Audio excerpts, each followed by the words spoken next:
আসসালামু আলাইকুম সবাইকে। আজকে আমরা দেখবো হচ্ছে সাধারণ জ্ঞানের সাজেশন। অর্থাৎ সাজেশন বলতে এমন না যে কোন কোশ্চেনগুলো এক্সামে আসতে পারে, এমন না। জাস্ট মানে একটা ওভারভিউ, এটা বোঝার চেষ্টা করবো যে কোন টপিকগুলো ইম্পর্টেন্ট থাকে আর কি। কারণ একেবারে তো প্রশ্ন বা কোশ্চেন বা সাজেশন দেওয়া পসিবল হয় না জিকের ক্ষেত্রে। যারা দেই বা যারা নেয় সাজেশন, এই দুইজনই হচ্ছে এই ক্ষেত্রে ভুল করে থাকে। তো আমরা বোঝার চেষ্টা করব যে বইয়ের কোন টপিকগুলো পড়বো। গড়পড়তা কি আমরা সব পড়বো নাকি বেছে বেছে পড়বো। তো আজকে ওই সেন্সটাই মানে গ্রো করার চেষ্টা করবো আমি মোটামুটি সবার মাঝে। তো দেখি, জেনারেল নলেজ বলতে তো বর্তমানে আমরা জেনারেল নলেজ বলতে বুঝি যে দুইটাই। জেনারেল নলেজ বলতে বুঝি যে একটা হচ্ছে সাধারণ, যেটা জিকে, আর সাথে আছে কি জেনারেল জিকে, আর সাথে যদি আমরা ধরি তাহলে বেসিক বা মৌলিক জিকে, মানে অ্যাডমিশনের ক্ষেত্রে যেটা হয়ে থাকে আর কি।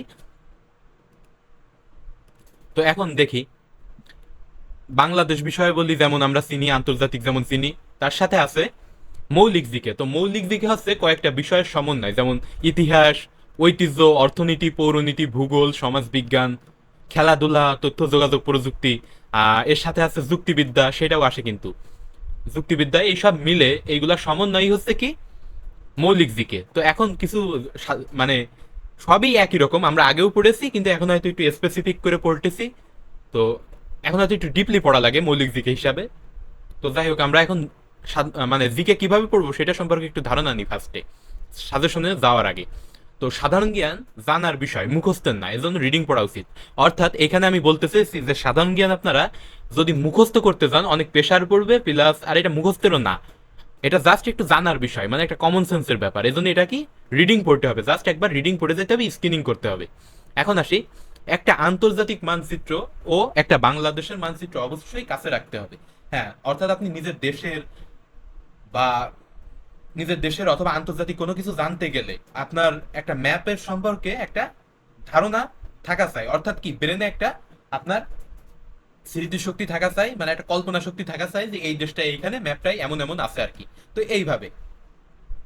আর জিকে আপডেট নলেজ পেতে মাসিক বা ত্রৈমাসিক কারেন্ট অ্যাফেয়ার্স বা দুবাইয়ের দিকের মতো সাম্প্রতিক বইগুলা সংগ্রহে রাখতে হবে। অর্থাৎ কি দৈনিক পত্রিকা পড়ে তো জিকে খুবই কম পাওয়া যায়, বেশিরভাগই পাওয়া যায় কি অপ্রয়োজনীয় বা পলিটিক্যাল নিউজ অথবা কি সেলিব্রিটি নিউজ। তো এগুলা তো আমাদের কোন কাজে আসে না।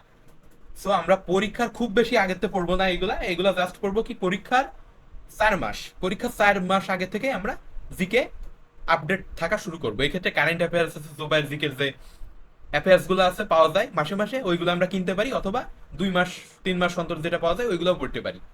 তো এখন আমরা দেখি বাংলাদেশ অংশে আমরা চলে যাই জিকের।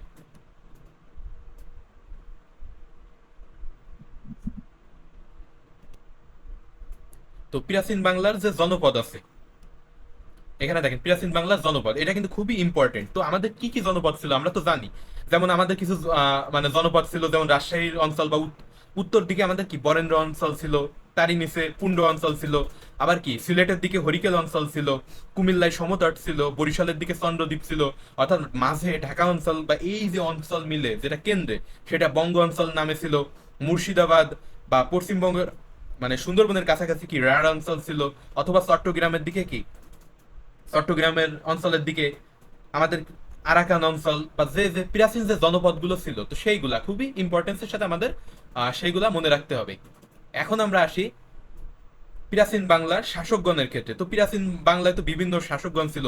যেমন পাল বংশের শাসকদের কথা যদি বলি, গোপাল, ধর্মপাল। অথবা যদি সেন বংশের শাসকগণের কথা বলি তাহলে হেমন্ত সেন, বিজয় সেন, লক্ষণ সেন। অথবা কি শশাঙ্ক আছে প্রাচীন বাংলার শাসকগণের মধ্যে, কিন্তু শশাঙ্ক বেশ বিখ্যাত। শশাঙ্ক, হর্ষবর্ধন, তো এদের নাম আমরা পাই আর কি। তার মধ্যে কি পাল বংশ, সেন বংশ, উপমহাদেশে যে মুসলিমদের আগমন বলতে কি বখতিয়ার খলজি বা ইলিয়াস শাহী আমল ছিল, বা সুলতানি আমল, এইগুলা ইলিয়াস শাহী আমল। বারো ভূঁইয়া, তো বারো ভূঁইয়া তো আমরা জানি যে 12 জন যে শাসক ছিল তারা মানে মোগলদের শাসন মানতে চায়নি, তারা স্বাধীনভাবে শাসন করেছে। তো তারাই ছিলেন মোট বারো বারো ভূঁইয়া নামে খ্যাত ছিলেন তারা। এখন আসি, তো এইগুলার মধ্যে থেকে আমাদের কি পড়তে হবে এইটা মনে রাখতে হবে। তো আমরা কি সব কিছু পড়ে যাব না, আমরা জাস্ট কিছু কিছু পড়বো।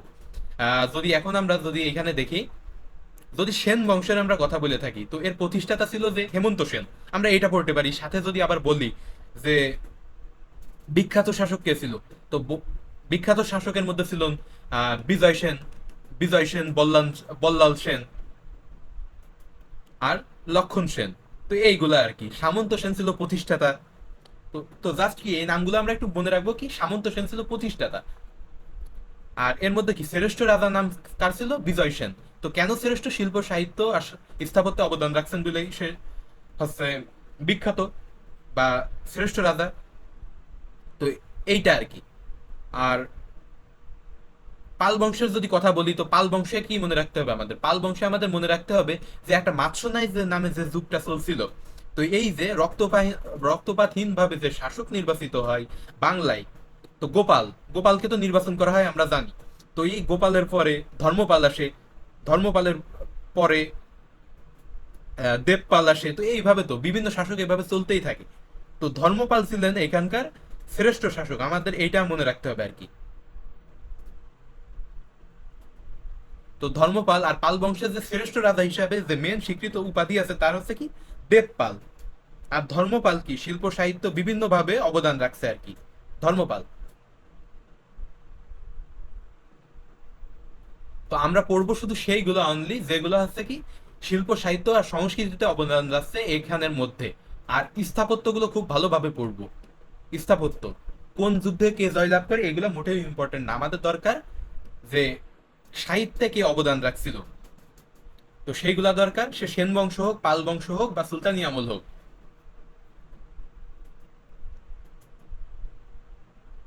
এখন আসি শাসকগণ দ্বারা নির্মিত স্থাপনা সমূহ, যেমন 60 গম্বুজ মসজিদ, খান জাহান আলী শায়েস্তা খানের যে পরিবিমির মাজার, ইমামবাড়া আছে ঢাকায়, ঢাকেশ্বরী মন্দির আছে, লালবাগ কেল্লা আছে, এছাড়া যত বিখ্যাত স্থাপনা আছে, দেশের যে জলপ্রপাত গুলো আছে, পর্যটন কেন্দ্রগুলো আছে, এগুলো মনে রাখতে হবে। এখন আসি যেমন জাতীয় সংসদের স্থাপনা, যেমন লুই আইকন করে উত্তরা গণভবন, তো আগে মানে জাতীয় সংসদের আগে উত্তরা গণভবনই সব সংসদীয় কার্যক্রম হইতো। স্মৃতিসৌধ আছে, শহীদ মিনার আছে, বঙ্গবন্ধুর প্রতিকৃতি, মুক্তিযুদ্ধের শহীদদের যে ভাস্কর্যগুলো আছে এগুলো আমাদের মনে রাখতে হবে আর কি নামগুলা। এখন আসি বাংলাদেশের ভৌগোলিক অবস্থান, এইটা কিন্তু খুবই মানে গুরুত্বপূর্ণ।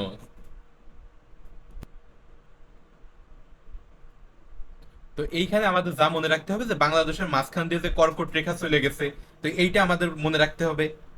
আর বাংলাদেশের জলবায়ু যে নাতিশীতোষ্ণ এইটাও আমাদের মনে রাখতে হবে। সেই সাথে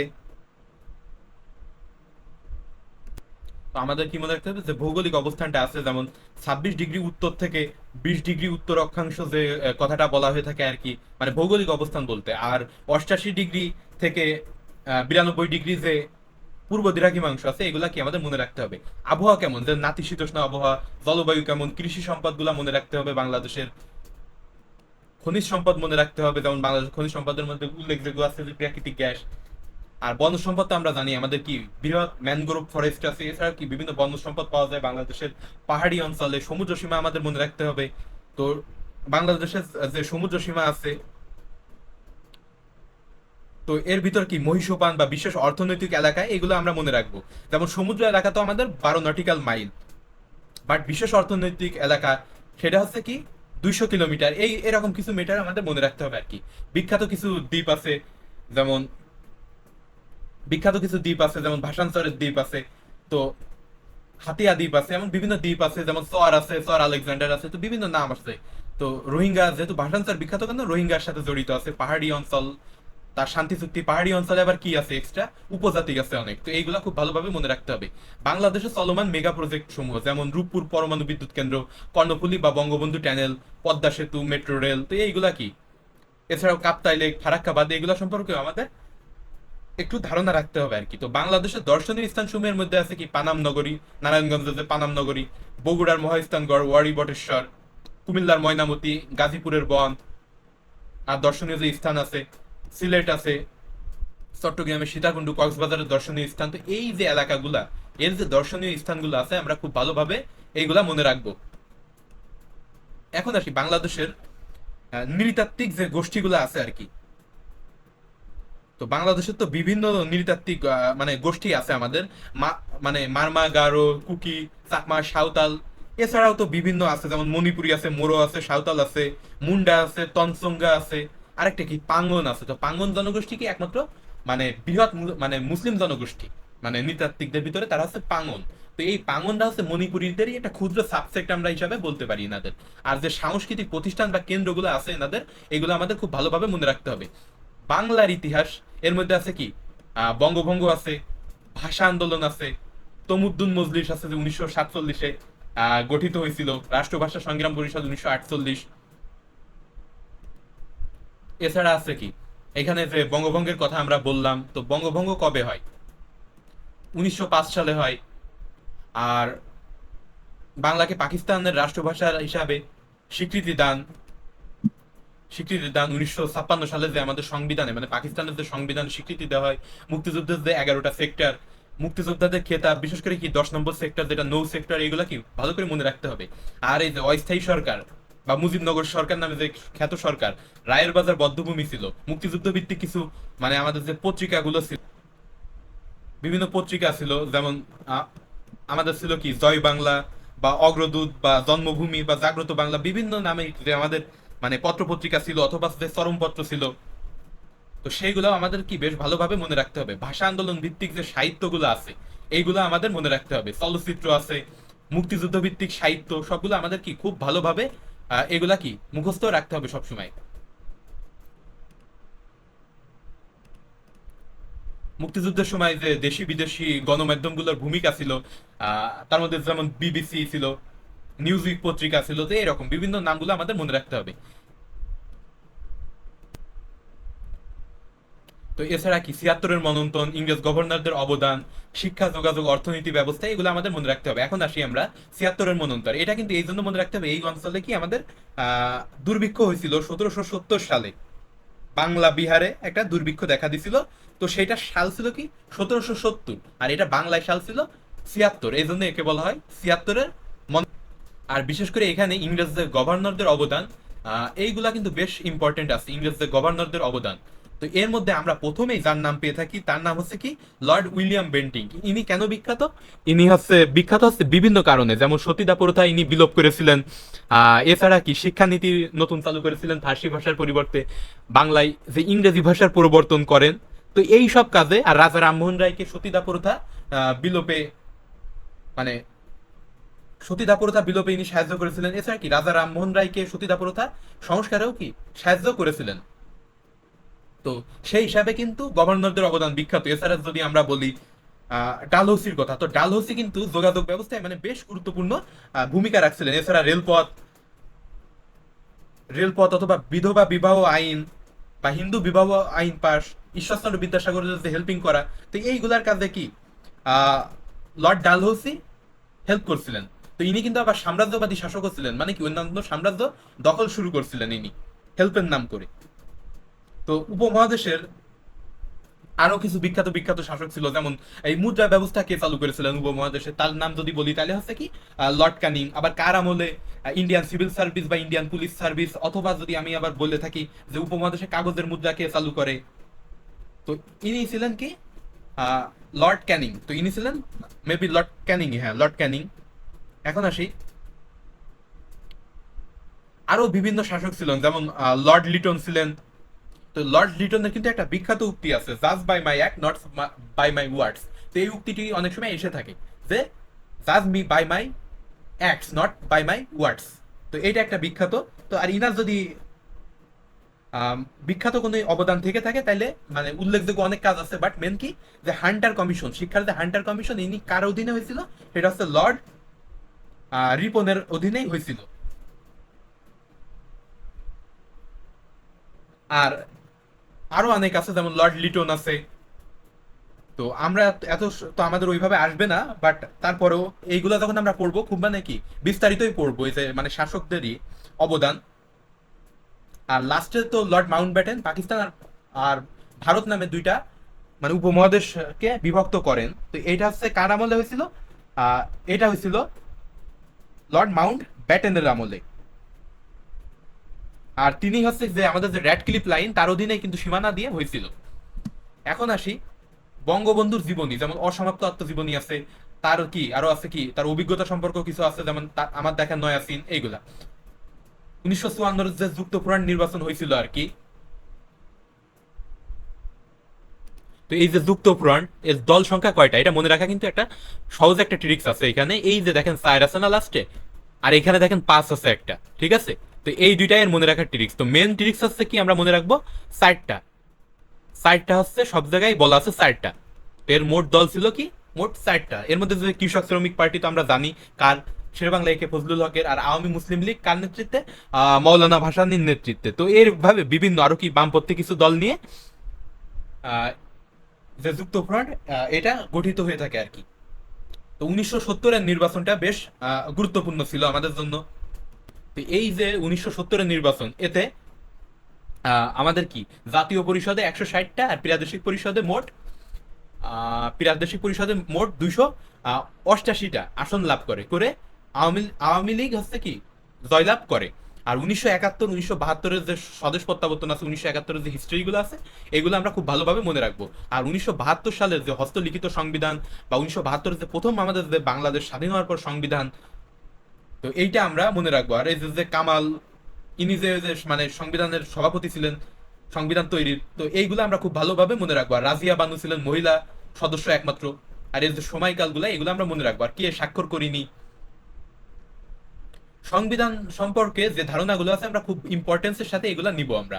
তো এর ভিতর আছে কি মূলনীতি। আচ্ছা, মূলনীতি বলতে কি, মানে একটা রাষ্ট্রের আইডিওলজি কেমন হবে, অর্থাৎ একটা রাষ্ট্র কোন দিকে ধাবিত হবে, তার আইডিওলজি বা চিন্তা চেতনায়, তো সেইটাই হচ্ছে মূলনীতি। মানে নীতি কি হবে, যেমন প্রতিটা দলের যেমন নীতি থাকে। যেমন আমাদের রাষ্ট্র পরিচালনার মূলনীতি হচ্ছে কি গণতন্ত্র, সমাজতন্ত্র, ধর্মনিরপেক্ষতা আর জাতীয়তাবাদ। এগুলো হচ্ছে আমাদের মূলনীতি। তো সমাজতন্ত্র কেমন আছে আমাদের, সামাজিক মুক্তি অর্থে, এমন না কিন্তু যে চীন বা কোরিয়ার মতো আমরা মানে সমাজতন্ত্রের দেশ। এখন আসি বাক স্বাধীনতা। তো বাক স্বাধীনতার একটা লিমিট আছে, মানে যুক্তিসঙ্গত পর্যন্ত সেটা বাক স্বাধীনতা। বাক স্বাধীনতা ততক্ষণই হবে যতক্ষণ অন্যের কোনো মানে অধিকার খর্ব করবে না, বা অন্যের কোনো মানহানি করবে না, বা যুক্তিসঙ্গত হবে, তখনই সেই পর্যন্ত কথা বলাটাই হচ্ছে বাক স্বাধীনতা। তো এটা আমাদের অনুচ্ছেদ 39-এ আছে সংবিধান, এটা কিন্তু খুব ভালোভাবে মনে রাখতে হবে। আর মূল নীতিগুলো বলা আছে সংবিধানের 8 অনুচ্ছেদে, এগুলো কিন্তু খুব ভালোভাবে মনে রাখতে হবে। আর ধর্মীয় স্বাধীনতার কথা বলা আছে 41-এ। আইনের আশ্রয় লাভের অধিকারের কথা বলা আছে 31-এ। আর আইনের চোখে সবাই সমান, ইকুয়াল বিফোর ল, এটা বলা আছে 27-এ। তো সংবিধান কিন্তু খুবই গুরুত্বপূর্ণ। তো এইগুলা খুব মানে গুরুত্বের সাথে পড়তে হবে যখন আমরা সংবিধান পড়বো। এখন আসি বিচার ব্যবস্থা, সুপ্রিম কোর্ট আর হাইকোর্ট নিয়ে। তো আমাদের হাইকোর্ট তো আমরা জানি সর্বোচ্চ আদালত, মানে আমাদের সুপ্রিম কোর্ট হচ্ছে সর্বোচ্চ আদালত। আর এই সুপ্রিম কোর্টই আবার দুইটা ভাগ নিয়ে গঠিত, একটা হচ্ছে হাইকোর্ট আর একটা হচ্ছে কি আপিল বিভাগ। একটা হচ্ছে হাইকোর্ট আর একটা হচ্ছে আপিল বিভাগ নিয়ে গঠিত। এখন আসি আপিল বিভাগ আর কোর্ট অফ রেকর্ড। আচ্ছা, কোর্ট অফ রেকর্ড কেন বলা হয়, যে আমাদের যে জাজমেন্ট গুলো আছে মানে সুপ্রিম কোর্টের, এইগুলা অথবা সবকিছুই লিপিবদ্ধ করে বা সংরক্ষণে রাখা হয় কোর্টের, এই জন্য কোর্ট অফ রেকর্ড নামে পরিচিত সুপ্রিম কোর্ট। কারণ কি, এইগুলাই পরবর্তীতে নজির হিসাবে মামলায় উপস্থাপন করা যায়, এই জন্য এটা কোর্ট অফ রেকর্ড। এখন আসি বিচারপতির যে বয়সসীমা আছে 67 বছর, আর যে মর্যাদা মানে কি বিচারপতির যে মর্যাদা বা ওয়ারেন্ট অফ প্রেসিডেন্সি আছে, দেশের যতগুলো কোরম আছে এগুলো আমরা খুব ভালোভাবে মনে রাখবো। অর্থাৎ মর্যাদার কোরম দেশের, মানে আমাদের তো রাষ্ট্রপতি সর্বোচ্চ মর্যাদাপূর্ণ পদ, তারপরে আসে আহ তো তারপরে বিভিন্ন ভাবে আছে, যেমন প্রধানমন্ত্রী আছে, তারপরে স্পিকার আছে, তারপরে আহ মন্ত্রী আছে, প্রতিমন্ত্রী আছে, আমাদের আবার মাননীয় সংসদ সদস্যরা আছে, আবার কি ডিসি আছে আমাদের, মানে জেলা প্রশাসক, পুলিশের এসপি আছে। তো এইগুলার যে যে পদক্রম, ওয়ারেন্ট অফ প্রেসিডেন্সি, এগুলো আমরা ভালোভাবে মনে রাখবো। হ্যাঁ, এখানে দেখেন ওয়ারেন্ট অফ প্রেসিডেন্সির কথা আমি বলেছি। এখন আসে বাংলাদেশের মন্ত্রী, প্রতিমন্ত্রী, জেলা প্রশাসক, বিচারপতি, সামরিক বাহিনী প্রধান, ইনাদের যা যা আছে আমরা মনে রাখবো। বাংলাদেশের অর্থ ব্যবস্থা, এই যে জুলাই মাসে আমাদের যে বাজেট উপস্থাপন করা হয়, আর আমাদের যে অর্থ ব্যবস্থার মধ্যে কোন খাত সবচেয়ে বেশি অবদান রাখে, অর্থনৈতিক ভাবে আমরা ভঙ্গুর কিনা, আমাদের রেমিটেন্স কেমন আসে, আমরা অর্থ ব্যবস্থায় কতটা মানে উন্নয়ন করতে সক্ষম হয়েছি, বাজেট আছে, ঘাটতি বাজেট হয়, সুষম বাজেট হয়, উন্নয়ন প্রকল্পে কেমন হয়, আমাদের ঋণ নিয়ে করা হয় কিনা, এগুলো জাস্ট একটু কি আইডিয়া বা নলেজ আমাদের রাখতে হবে। মুখস্থের কিছু নাই কিন্তু এখানে। কর খাজনা আমাদের বেশ মনে রাখতে হবে, কারণ কি মানে আমাদের এখানে কি মানে আমাদের যে ট্যাক্সের যে ভাগ আছে, একটা আছে কি ভ্যালু অ্যাডেড ট্যাক্স বা ভ্যাট, মানে প্রতিটা পণ্য দ্রব্যের উপর আরোপিত কর, সেটা হচ্ছে ভ্যাট।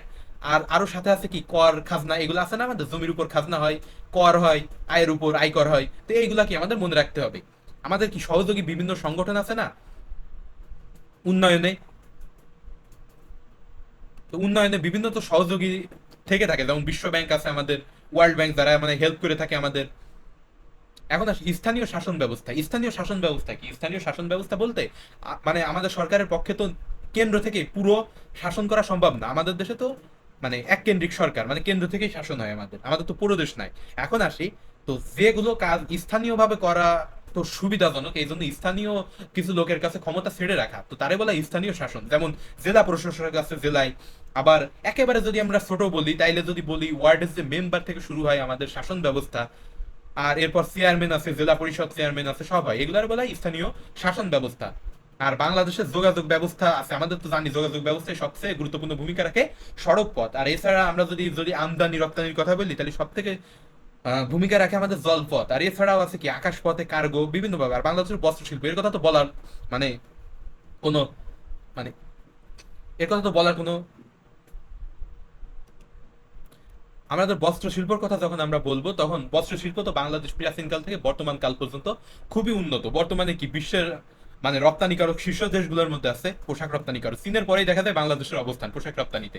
এখন আমরা আসি, বস্ত্র শিল্পে কিন্তু পূর্বে আমরা উন্নত ছিলাম, যেমন রেশমি বস্ত্র শিল্প ছিল আমাদের, এছাড়াও আরো ছিল কি মসলিন শিল্প ছিল, আমরা জানি।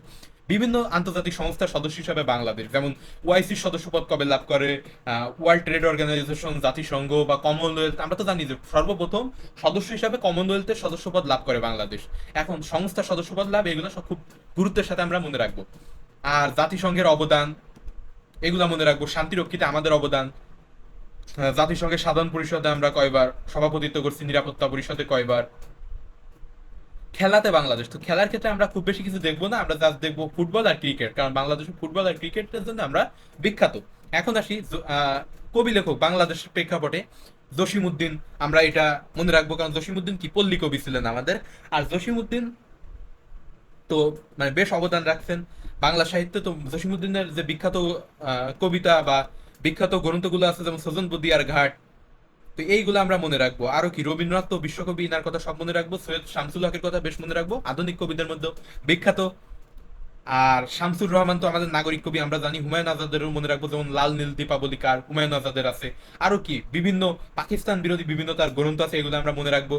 শরৎচন্দ্র চট্টোপাধ্যায় তো বিখ্যাত, এটা তো আমরা জানি, ইনার সব উপন্যাসের জন্য বিখ্যাত, এগুলো আমরা মনে রাখবো। বিভূতিভূষণ বন্দ্যোপাধ্যায় মানে পল্লী পল্লী গ্রাম নিয়ে লেখার জন্য বেশ উনি মানে বিখ্যাত, বিভূতিভূষণ বন্দ্যোপাধ্যায়। আর সৈয়দ আলিউল্লাহ মনে রাখবো আমরা। সেলিনা হোসেন মনে রাখবো, ইনি হচ্ছে আমাদের যে একাত্তরের ডায়েরি আছে, অথবা কি একাত্তর বিরোধী যে,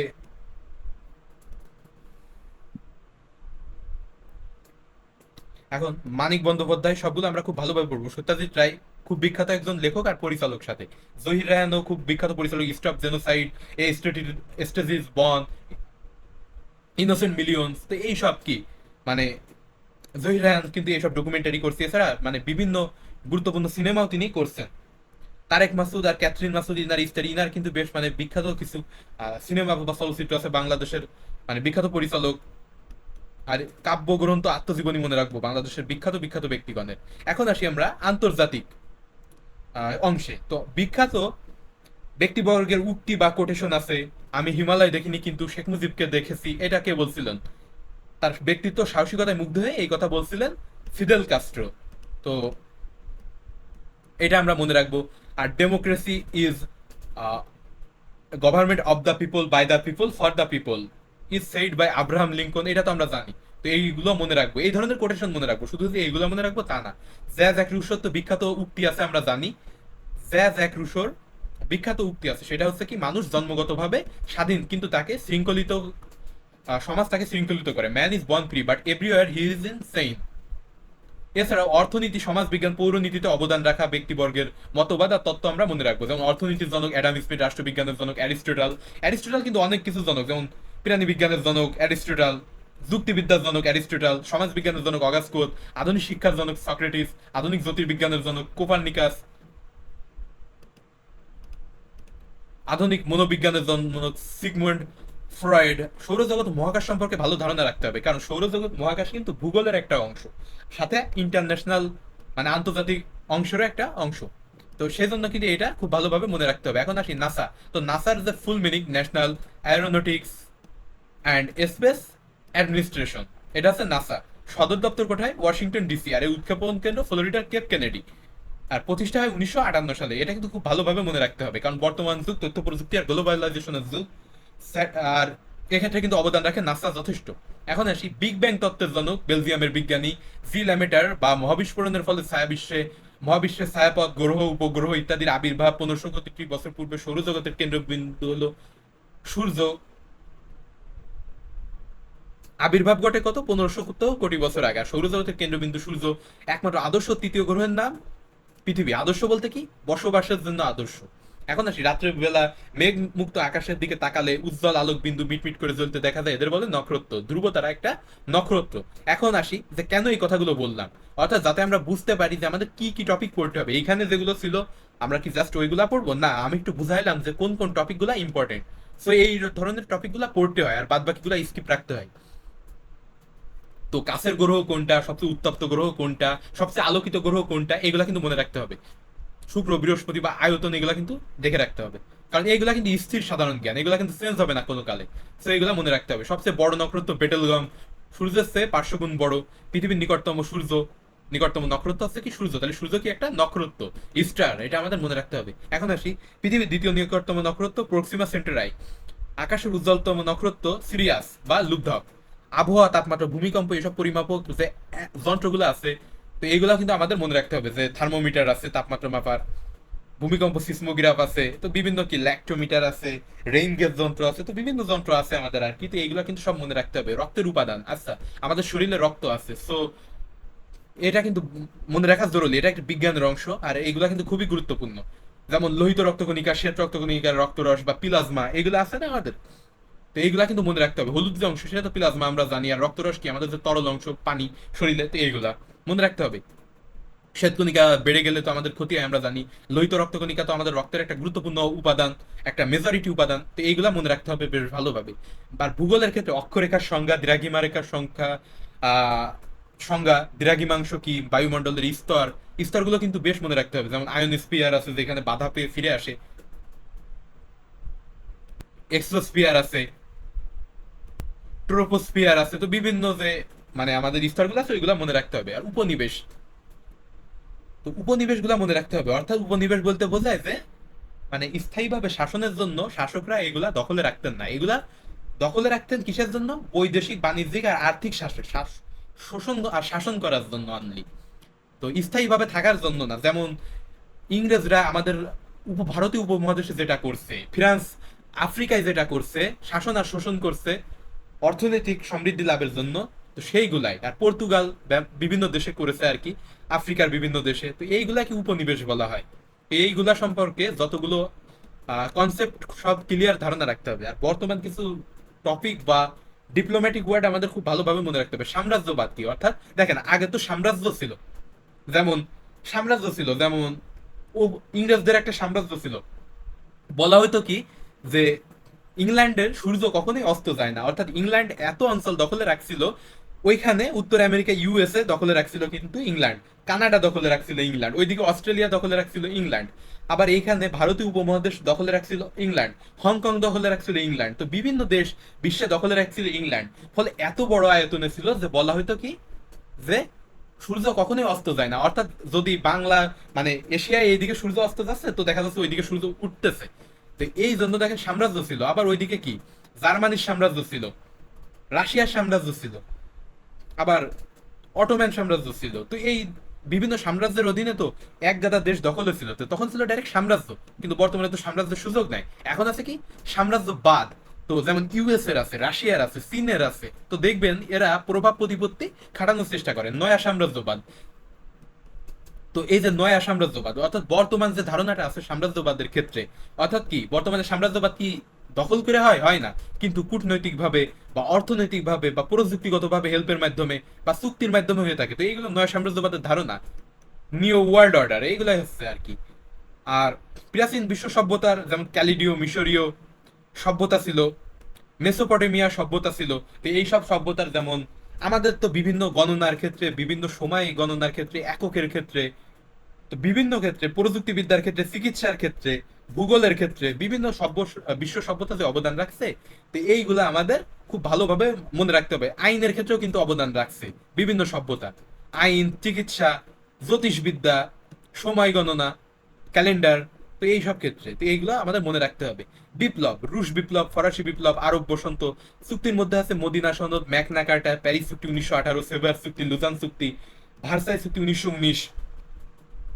তো এইগুলা কি ভার্সাইজের প্রাসাদে হয়েছিল ফ্রান্সের, প্যারিস চুক্তি হয়েছিল। তো এইগুলা, তো এখানে যে ভার্সাই চুক্তি হয়েছিল, তো এটা কি প্যারিস বা ফ্রান্সের কি ফ্রান্সের একটা উপশহর ছিল আর কি ভার্সাই। তো এইখানে চুক্তি হয়েছিল, লুজান চুক্তি হয়েছিল। তো এই চুক্তির পক্ষগুলো কি, আর জাস্ট থিম সামারিটাকে অনলি ওইটুকু দেখে রাখতে হবে, মানে খুব বিস্তারিত যে আসে এমন না, বাট আপনার একটা ক্লিয়ার ধারণা থাকা চাই ম্যাগনা কার্টা কি। অর্থাৎ ম্যাগনা কার্টা কি একটা মহাসনদ যদি নাগরিক অধিকারের ক্ষেত্রে, কারণ আগে তো ছিল সব মানে শাসকরা ডাইরেক্ট শাসন করতো, তখন রাজারা শাসন করতো। তো এইগুলার মধ্যে দেখা গেল ম্যাগনা কার্টা কি প্রথম নাগরিকদের অধিকার দেয়। তো এইগুলা আর মদিনা সনদ প্রথম একটা শান্তি চুক্তি বলা যেতে পারে। যেমন জাতিসংঘের যেমন চুক্তি থাকে না, তেমন মদিনা সনদ এটা কিন্তু বেশ ইম্পর্টেন্ট আছে। বিভিন্ন আন্তর্জাতিক খালের মধ্যে আছে সুয়েজ খাল, সমুদ্র, এছাড়াও যে ট্যানেল গুলা আছে, যে পিয়াসি ট্যানেলের কথা যদি বলি, টেমস ট্যানেল আছে, বা বাংলাদেশের বঙ্গবন্ধু বা কর্ণফুলী আছে। এইগুলা কি বেশ মনে রাখতে হবে। আবার ইংল্যান্ডে কি মানে বিশ্বের দীর্ঘতম যে খালগুলো আছে এগুলো আমাদের মনে রাখতে হবে। এছাড়া দক্ষিণ চীন সাগর, আচ্ছা দক্ষিণ চীন সাগর কি একটা বিবাদমান সাগর। এইটা নিয়ে কি অস্ট্রেলিয়া, চীন, যুক্তরাষ্ট্র, তাইওয়ান, এদের মধ্যে কি একটা বিবাদ লেগেই থাকে। এই জন্য দক্ষিণ চীন সাগর কিন্তু জিও পলিটিক্যালি খুবই একটা গুরুত্বপূর্ণ সাগর। এছাড়া আছে ভূমধ্য সাগর, আচ্ছা ভূমধ্য সাগর কিন্তু বেশ গুরুত্বপূর্ণ, মাঝে মধ্যে আমরা খবর পাই এটা। যেমন ইটালির সাথে এই ভূমধ্য সাগর, রাশিয়া, ইটালি, গ্রিস আর তুরস্ক, এদের মধ্যে মাঝে আছে দেশটা, সেটা মানে মাঝে যে সমুদ্রটা আছে এটা হচ্ছে ভূমধ্য সাগর। তো প্রবাসীরা এখানে যে মানে অবৈধ পন্থায় যাইতে যে ভূমধ্য সাগরে মারা যায় এটা কিন্তু আমরা দেখে থাকি। কৃষ্ণ সাগর আছে রাশিয়া, ইরান, তুরস্কের কাছাকাছি সীমান্তে। তো এইগুলো হচ্ছে কৃষ্ণ সাগর। এছাড়া আছে প্রণালী, স্ট্রেইট, ট্যানেল, ভাস্কর্য। তো ভাস্কর্য কিন্তু রাশিয়ায় একটা বড় ভাস্কর্য আছে, সেটা আমরা জানি। এছাড়া স্ট্যাচু অফ লিবার্টি আছে। আবার ফ্রান্স ইউএসএ কে উপহার দেয়, ইউএসএ ফ্রান্সকে উপহার দেয়। তো এইরকম যতগুলো স্ট্যাচু আছে বা ভাস্কর্য আছে এগুলো আমাদের মনে রাখতে হবে। ভারতের একটা কিন্তু বড় ভাস্কর্য আছে, সেগুলো আমাদের মনে রাখতে হবে। এছাড়া সমুদ্র, মহাসাগর, মহাদেশ। এখন আমরা জানবো যে দেশ সম্পর্কে জানতে হবে। এই সকলের মধ্যে আছে আইনসভা, মুদ্রা, রাজধানী, প্রধান শহর। এখন আইনসভা, ইসরায়েলের আইনসভার নাম কি নেসেট, জার্মানির আইনসভা আছে, জাপানের আইনসভা আছে, এগুলো আমাদের মনে রাখতে হবে। যেমন জাপানের আইনসভার নাম ডায়েট। এছাড়া কি নিম্ন কক্ষের নাম হাউস অফ রিপ্রেজেন্টেটিভ, এবং উচ্চ কক্ষের নাম হাউস অফ কাউন্সিল। এটার ক্ষেত্রে কিন্তু মনে রাখতে হবে যে ভারতের আছে লোকসভা মানে নিম্ন কক্ষের নাম, আর উচ্চ কক্ষের নাম কি রাজ্যসভা। তো লোকসভা রাজ্যসভার মধ্যে কিন্তু একটা পার্থক্য আছে। সেই রাজ্যসভা আর লোকসভার মধ্যে পার্থক্য কি, যে লোকসভার যারা আছে তারা হচ্ছে মানে শর্টকাটে আমরা জেনে রাখি যে লোকসভার যারা মেম্বার আছে এরা কিন্তু মানে কি পুরো দেশব্যাপী নির্বাচিত হয়। আর এরা মানে কি সংসদে অংশগ্রহণ করে থাকে শুধু, কিন্তু রাষ্ট্র পরিচালনায় নাই। বাট রাজ্যসভার যারা মেম্বার আছে এরা কিন্তু মানে কেন্দ্রের শাসন করে থাকে, কেন্দ্রের শাসনভারে অংশগ্রহণ করে শাসন কার্যে। তো এটাকে রাজ্যসভা অর্থাৎ রাজকার্যে মানে অংশগ্রহণ করে। ইসরায়েলের আইনসভার নাম হচ্ছে কি। তো এইগুলা সম্পর্কে আমরা ডিটেলসে জানলাম। এছাড়াও আমাদেরকে যেমন জার্মানির আছে কি রাইক স্ট্যাগ আছে জার্মানির। তো এইগুলো আমাদের কি খুব ভালোভাবে মনে রাখতে হবে। মানে জার্মানির যে পার্লামেন্ট তার নাম কি রাইক স্ট্যাগ। তো এরকম যে অদ্ভুত নামগুলো আছে এগুলো আমাদের মনে রাখতে হবে। আর এখন আমরা আসি কিছু দেশ সম্পর্কে, যদি ইউরোপে আসি, ইউরোপ, ফ্রান্স, এগুলো কিন্তু বরাবরই ইম্পর্টেন্ট। ইউরোপের ভিতরে ফ্রান্স, ইংল্যান্ড, ডেনমার্ক কিন্তু বেশ ইম্পর্টেন্ট আছে। তো ডেনমার্ক ইম্পর্টেন্ট আছে, যে গ্রিনল্যান্ড দ্বীপ এইসব নিয়ে কিন্তু ইম্পর্টেন্ট আছে। যুক্তরাষ্ট্র বিক্রি করে ডেনমার্কের কাছে। এখন আসি ইংল্যান্ড। ইংল্যান্ডের ভিতরে কি মনে রাখবো, ইংল্যান্ডের ভিতরে যে প্রদেশগুলো আছে, স্কটল্যান্ড আছে, আয়ারল্যান্ড আছে। তো এইগুলো আমরা মনে রাখবো। এখন রানী ভিক্টোরিয়া, এলিজাবেথ টিউডার বংশ, রাজবংশটা কি, রানী ভিক্টোরিয়া টিউডার রাজবংশ থেকে ছিল। উপনিবেশ কি, ব্রেক্সিট কি, ইংল্যান্ডের যে ব্রিটেনের যে এক্সিট ফ্রম ইউরোপীয় ইউনিয়ন থেকে যে এক্সিটটা ছিল ওইটা আর কি। এখন আসি অন্যান্য রাজ্য সমূহ, স্কটল্যান্ড। তো এইগুলো আমরা মনে রাখবো, স্কটল্যান্ড আছে, আয়ারল্যান্ড আছে, তো এইগুলো আর কি। ইউক্রেন সম্পর্কে মনে রাখবো, কারণ ইউক্রেন কিন্তু বাস্কেট অফ সোভিয়েত ইউনিয়ন বলা হতো একসময়, রাশিয়ার যে মানে থলি, রুটির থলি বলা হতো, বাস্কেট অফ ব্রেড। তো ইউক্রেনটা মনে রাখবো আমরা। আর এখন তো যুদ্ধ চলতেছে ইউক্রেনে, ইউক্রেনের আবার গুরুত্বপূর্ণ একটা অঞ্চল আছে ক্রিমিয়া, তো সেটা আবার রাশিয়ার দখলে 2014 সাল থেকে, এটা আমরা মনে রাখবো। এই ক্রিমিয়া কিন্তু অনেক মানে একটা ঐতিহাসিক অঞ্চল, মানে যদি বলি ইতিহাসে অনেকের আন্ডারে ছিল এই ক্রিমিয়া একসময়। ইতালির যে ফ্যাসিজম, মুসলিনির আন্ডারে যে ফ্যাসিজম ছিল, রোম যে নগরী আছে ইটালির, আর ভ্যাটিকান সিটি আছে যা ইতালির মাঝে অবস্থিত, সেইটা গ্রিস সম্পর্কে আমরা জানবো। আর এইসব দেশের যে দার্শনিকগণ আছে, Plato, Aristotle, Socrates, Homer, Iliad, Odyssey. হোমারের এই যে কাব্যগ্রন্থ আছে ইলিয়ার আর ওডিসি মহাকাব্য। সাইপ্রাস দেশটা মনে রাখবো, যদিও ছোট, বাট এই দেশটা নিয়েও কিছু একটা বিবাদ আছে, যেমন গ্রিস আর তুরস্ক এটার একটা দখলে রাখছে কিছু অঞ্চল। আর পোল্যান্ড, পোল্যান্ড কিন্তু সবসময় একটা গুরুত্বপূর্ণ অঞ্চল হিসেবে প্রথম বিশ্বযুদ্ধ হোক, দ্বিতীয় বিশ্বযুদ্ধ হোক, এখন পর্যন্ত বেশ গুরুত্বপূর্ণ ভূমিকা পালন করে পোল্যান্ড। বসনিয়া তো আমরা জানি যে বসনিয়া, বসনিয়া যে গণহত্যাটা চালাইছিল কারা, সার্বিয়া। আর বসনিয়া কি মুসলিম প্রধান একটা ইউরোপের দেশ, আর ন্যাটো কিন্তু অবদান রাখছিল ওই বসনিয়ার স্বাধীনতায়। এখন আমরা মনে রাখবো এই যে দার্শনিকগণ SPAA, এদের যে কোনটা মনে রাখবো SPAA, মানে এসপা, অর্থাৎ প্রথমটা কি সক্রেটস, পরেরটা হচ্ছে প্লেটো, তারপরেরটা কি অ্যারিস্টটল, তারপরেরটা আলেকজান্ডার। তো এদের যে সালটা মনে রাখবো 469 থেকে 399 BC, এটা কি সক্রেটস প্রথম। এখন দেখেন বিসি কিন্তু বেশি থেকে কমের দিকে আসবে। আচ্ছা, আমরা কিন্তু যারা সাল গণনা করি তারা হয় কি, যদি এখন বলি 2024 সাল চলতেছে, তো সামনে গেলে কে যাবে, সামনে গেলে 2025 আসবে, অবশ্যই কমবে তো না, 2023 তো আসবে না, বাট বিসি অর্থাৎ বিপর খ্রিস্ট তাহলে কি পিছনের দিকে যাবে, ঠিক আছে এইগুলা। তো এইখানে দেখেন 469 বেশি থেকে শুরু হয়েছে না, তারপর 427, তারপর 383, তারপর দেখেন 356, এখানেও দেখেন বেশি থেকে কমের দিকে যাচ্ছে। অর্থাৎ কি কমতে কমতে যেই 1 শূন্যই চলে আসবে, সেই কিন্তু আমাদের ইংলিশ যে সাল বা খ্রিস্টীয় বা ইসাই বছর শুরু হবে। তো এই সালগুলা কিন্তু মনে রাখবেন। এখন আসি আর্মেনিয়া। তো আর্মেনিয়া কিন্তু গুরুত্বপূর্ণ একটা অঞ্চল, এটা কিন্তু রাশিয়া থেকে মানে সোভিয়েত ইউনিয়ন ভেঙে হয়েছে, মানে যে 14-15টা দেশ হয়েছে সোভিয়েত ইউনিয়ন ভেঙে, তার মধ্যে আজারবাইজান আছে, আর্মেনিয়া আছে, বেলারুশ আছে। তো এগুলো কিন্তু রাশিয়ার থেকে হয়েছে আর কি, মানে সোভিয়েত ইউনিয়ন থেকে। তো আর্মেনিয়া গুরুত্বপূর্ণ এই জন্য যে এখানে একটা সিট মহল আছে, তার নাম হচ্ছে কি নাগার্নো কারাবাখ। তো এই নাগার্নো কারাবাখ নিয়ে আজারবাইজান আর্মেনিয়ার ভিতর কিন্তু বিরোধ লেগেই থাকে। তো এই যে সিট মহলটা আমাদের মনে রাখতে হবে। আর জার্মানি, জার্মানি বরাবরই একটা গুরুত্বপূর্ণ দেশ, মানে প্রযুক্তিতেও যেমন উন্নত। তো এই জার্মানিতেই তো একসময় মানে আইনস্টাইন জার্মানি থেকে চলে যায় USA তে। আবার আছে কি ওপেনহেইমার আছে। তো ওপেনহেইমার, আবার যে আইনস্টাইন, এরা কোন দেশের, কোন দেশে ছিল, এগুলা কিন্তু বেশ ভালোভাবে আমাদের মনে রাখতে হবে। এখন বার্লিন পিরাসিড, এটা তো যখন পূর্ব আর পশ্চিম জার্মানি ভাগ ছিল তখন মানে বার্লিন পিরাসিড হিসাবে ছিল। হিটলার দ্য মেইন ক্যাম্প, বা এই ধরনের যত আত্মজীবনী আছে, India wins freedom, Abul Kalam আজাদের যেটা আছে, ভারতের প্রথম শিক্ষামন্ত্রী, তো এইগুলো আমাদের মনে রাখতে হবে। বা অটোবায়োগ্রাফি গুলো কিন্তু বরাবরই বেশ গুরুত্বপূর্ণ হয়ে থাকে, সেগুলো বঙ্গবন্ধুর গুলাও বেশ মনে রাখতে হবে আমাদের। এখন আসি এশিয়ার ভিতরে কোন দেশগুলো আমরা খুব গুরুত্বের সাথে মনে রাখবো, বা গুরুত্বপূর্ণ অঞ্চল বা তার ইতিহাসগুলো জানার চেষ্টা করবো। তার মধ্যে আছে সৌদি আরব, মিডল ইস্টের সৌদি আরব, রাশিয়া, ভারত, ভারতের শিলিগুড়ি করিডর, কাশ্মীর, এই সম্মেলন, যেমন সিমলা চুক্তি। অর্থাৎ কি সিমলা চুক্তি কখন হয়েছিল, তো এইগুলাও আমরা মনে রাখবো। যে সিমলা চুক্তিটা, ওই যে কাশ্মীর যুদ্ধ 1965 যখন পাকিস্তান হেরে যায়, তখন কাশ্মীর চুক্তি যেটা হয়েছিল সেটা, তো এই যে সিমলা চুক্তি, তো এইটা আমরা মনে রাখবো রাখবো। তাশখন্দ যে চুক্তিটা, আচ্ছা তাশখন্দ চুক্তি কোথায় হয়েছিল, তাশখন্দ চুক্তিটা এখানে আমি মেনশন করিনি, বাট মনে রাখতে হবে। তাশখন্দ চুক্তিটা হয়েছিল, এখানে দেখি এবার সিমলা চুক্তি। এই সিমলা চুক্তি হয়েছিল 1971-এ। 1971-এ পাকিস্তান যে বাংলাদেশের সাথে হেরে যায়, এরপরে পাকিস্তান আর ভারতের মধ্যে যে বৈরিতা ছিল, এছাড়া 1972 এর দিকে যে কাশ্মীর নিয়ে যে বৈরিতা ছিল, এইগুলোর অবসানের জন্য হিমাচল প্রদেশের যে সিমলা অঞ্চল আছে সেইখানে যে সিমলা চুক্তিটা হয়েছিল। এছাড়া তাশখান চুক্তি, যে উজবেকিস্তানের যে রাজধানী তাশখন্দে হয়েছিল সেটা 1965-তে।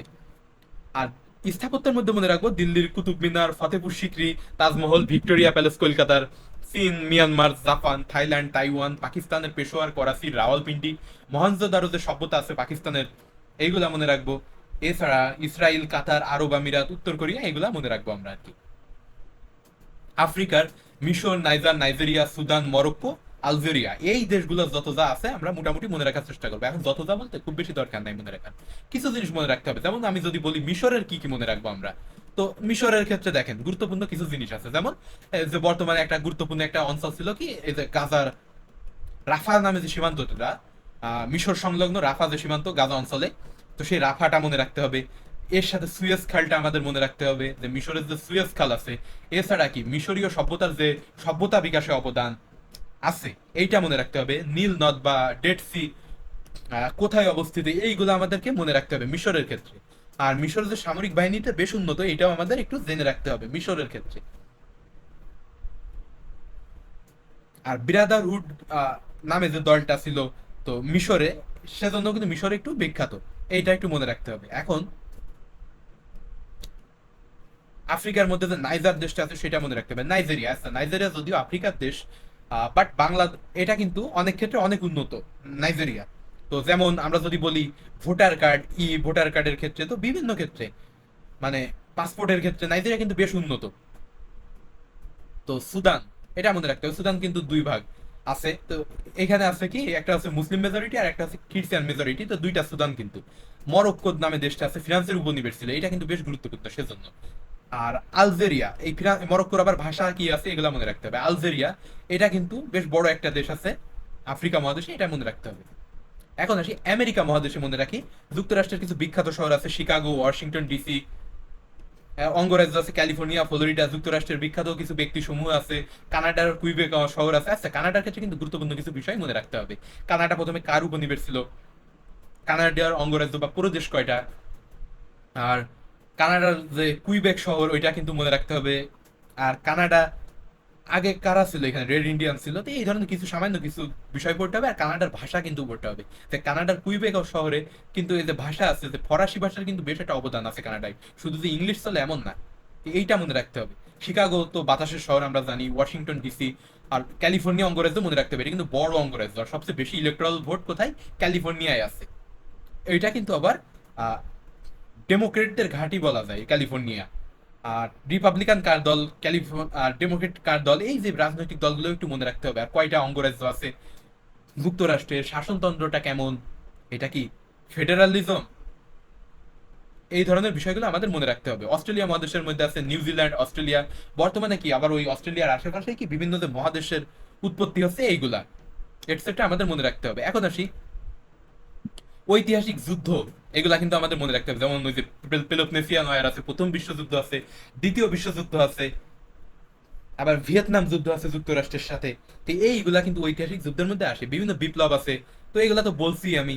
ম্যাগনা কার্টা, উইলসনের 14 দফা, ভার্সাই চুক্তি, ফ্রান্সের স্বাধীনতা, মার্কিন যুক্তরাষ্ট্রের স্বাধীনতা, কোল্ড ওয়ার, সোশিয়ালিজম। এখন আসি বিল অফ রাইট, এই যে জনগণদের কিছু অধিকার দেওয়া হয়েছিল, এটার বিল অফ রাইট। এটা ইউএসএ তে মানে জনগণদের কিছু স্বাধীনতার বা অধিকার মেনশন করে দেওয়া হয় একটা বিলবোর্ডে, এটা হচ্ছে বিল অফ রাইট। এখন বর্ণবাদের বিরুদ্ধে যে আন্দোলনগুলো আছে, যে ব্ল্যাক মেটার্স লাইভ আছে, অথবা কি নেলসন ম্যান্ডেলা যে মানে আন্দোলনগুলো ছিল, ফরাসি বিপ্লব কিন্তু অনেক গুরুত্বপূর্ণ, আরব বসন্ত গুরুত্বপূর্ণ। কারণ কি আরবে কিন্তু অনেক দিন ধরে একই শাসকরা, বিভিন্ন রাজবংশ ছিল, বিভিন্ন মুসলিম দল ছিল। যেমন বিরাদুয়ার হুডের কথা বলি আমি, আবার লিবিয়ার গাদ্দাফি, বিভিন্ন রাজবংশ শাসন করে যাচ্ছিল। তো এই যে একটা মানে ওই সময় যে একটা আন্দোলন হয়, আন্দোলনের ফলে নতুন শাসনের আবির্ভাব ঘটে, এটা কিন্তু আরব বসন্ত। এমন না যে আরবে খুব উন্নতি হয়েছে এই আরব বসন্তের ফলে, বাট নতুন করে যে একটা নতুন করে একটা জাগরণ হইলে এটারে বলা হয় আরব বসন্ত। স্পেন, স্পেন কিন্তু বরাবর একটা ঐতিহাসিক দেশ, এটা কিছু বিষয় মনে রাখা যাইতে পারে স্পেনের। এখন আসি কোল্ড ওয়ার। আচ্ছা কোল্ড ওয়ার বা সিনাই যুদ্ধ বলতে কি বোঝায়?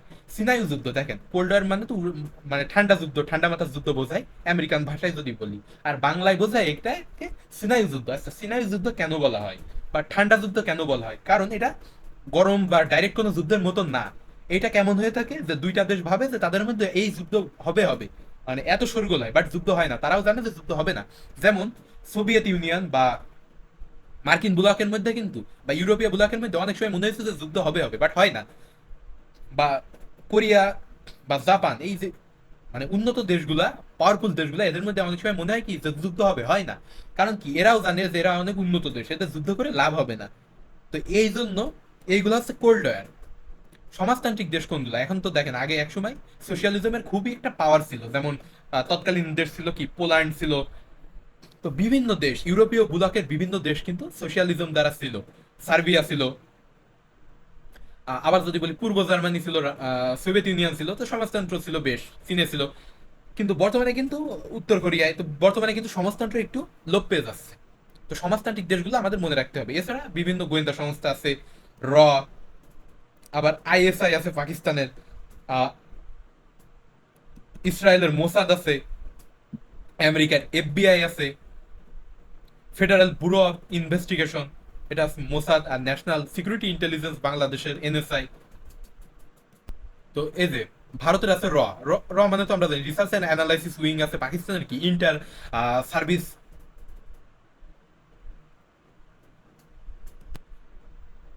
সার্ভিস ইন্টেলিজেন্স আছে, আর ফেডারেল ব্যুরো অফ ইনভেস্টিগেশন আছে। এটা এছাড়া রাশিয়া সহ বিভিন্ন দেশের যে গোয়েন্দা সংস্থা আছে, এছাড়া কি ইন্টারপোল আছে না, মানে আন্তর্জাতিক যে পুলিশদের যে সংগঠনটা আছে সেটা আছে ইন্টারপোল, মানে অপরাধীদের ধরে দেওয়া, এগুলো সম্পর্কে একটু কি বেশ ধারণা রাখতে হবে। এছাড়াও বিশ্বের বিখ্যাত সংস্থা সংগঠন জাতিসংঘ, NATO, SAARC, BIMSTEC, OPEC, EU, Warsaw Pact আছে। ওয়ার্সফ্যাক্টটা তো আমরা জানি যে ন্যাটোর বিরুদ্ধে কিন্তু তৎকালীন সোভিয়েত ইউনিয়ন একটা সামরিক জোট গঠন করেছিল বিভিন্ন দেশের সম্বন্ধে, তো সেটা ছিল ওয়ার্সফ্যাক্ট। ওপেক আছে তো জানি আমরা যে তেলগুলোর সংগঠন, বিমস্টেক আছে, সার্ক আছে মানে এশিয়ার যে সংগঠন আছে, দক্ষিণ এশিয়ার বিমস্টেক, ন্যাটো কি সামরিক সহযোগিতা সংগঠন, north Atlantic treaty organization, SAARC আছে বাংলাদেশের উদ্যোগে গঠিত হয়েছিল, এটা তো জানি।